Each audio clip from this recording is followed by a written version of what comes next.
প্রথমে জ্যোতিষের বাইরে আমি একটা জিনিস বলি যে অনেক ক্ষেত্রে আমরা বলি যে ওর বিয়ে হচ্ছে না, ওর বিয়ে হলো না, এই যে একটা ট্যাবু চালু আছে যে বিয়ে হচ্ছে না, এইটা থেকে আমার মনে হয় কোথাও একটু সরে বুঝতে হবে, অনেককে এই স্পেসটা দেওয়া উচিত যে ও বিয়ে করেনি, মানে বিয়ে করলো না, ঠিক আছে, কিন্তু আমরা একটা মানে দাগিয়ে দিই যে বিয়ে হচ্ছে না। এই অনেক সময় কি হয়, এমনভাবে আমরা জিজ্ঞেস করি, এমনভাবে আমরা মানে যেচে করি যে সেটা একটা অকওয়ার্ড একটা সিচুয়েশন হয়। তুই বিয়েটা করলি না, যেন তার জীবনটা যেন তার মানে বিয়েটা বৃথা আর কি, মানে বিয়েটা করলে যেন জীবনটা উদ্ধার। প্রথমে বলি যে বিয়ে হোক, যে কোনো কিছুই হোক, কোনো কিছুই কোনো জীবনের জন্য কোনো কিছু থেমে থাকে না, সেটা যে পেতেই হবে এরকম কোনো ব্যাপার নয়।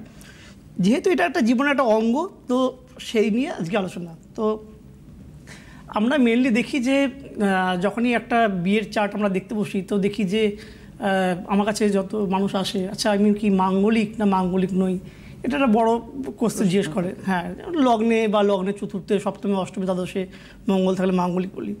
কিন্তু আমি দেখেছি যে মাঙ্গলিক ব্যাপারটার জন্য বিয়ে আটকে গেছে বা বিয়ে হচ্ছে না বা বিবাহিত জীবন প্রবলেম, এটা কোথাও করে না।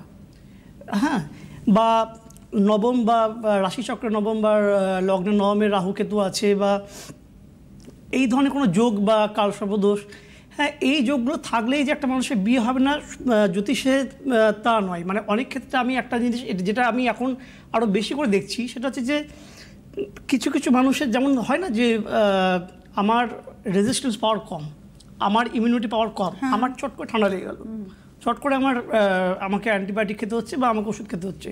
সেরকম আমাদের একই জায়গায় চারজন আছেন, একজন অসুস্থ হয়ে পড়লেন, আপনি আছি, তো আপনার কিছু হলো না, আমার হয়ে গেল, ঠান্ডা লেগে গেল। তো এটা কেন হচ্ছে? তার মানে আমার শরীরে ঠান্ডা লাগার যে রোগ প্রতিরোধ ক্ষমতা, সেটা নিশ্চয়ই কোথাও খামতি আছে, তাই জন্য আমার ঠান্ডাটা তাড়াতাড়ি করে ক্যাচ করে নিচ্ছে। তো সেরকম আমরা যখন জন্মাই, আমাদের জন্ম তারিখ, সময় বা আমাদের হাত, এই অনুযায়ী আমাদের বেসিক কিছু রাশি লগ্ন থাকে।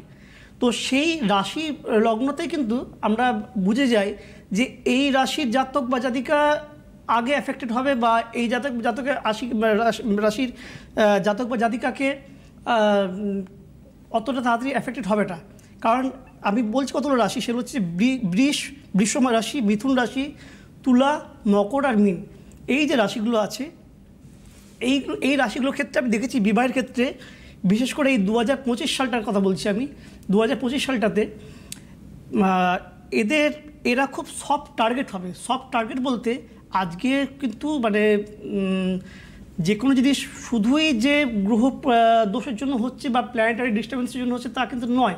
অনেক ক্ষেত্রে আমরা দেখি যে একটা কোনো বাইরে একটা নেগেটিভ এনার্জি বা একটা অশুভ একটা আঁতাত বা অশুভ একটা শক্তি, তো অনেক ক্ষেত্রে কিন্তু আপনি ঠিক বলেছেন, অনেক ক্ষেত্রে হয়। আচ্ছা, আমরা একটা টেলিফোন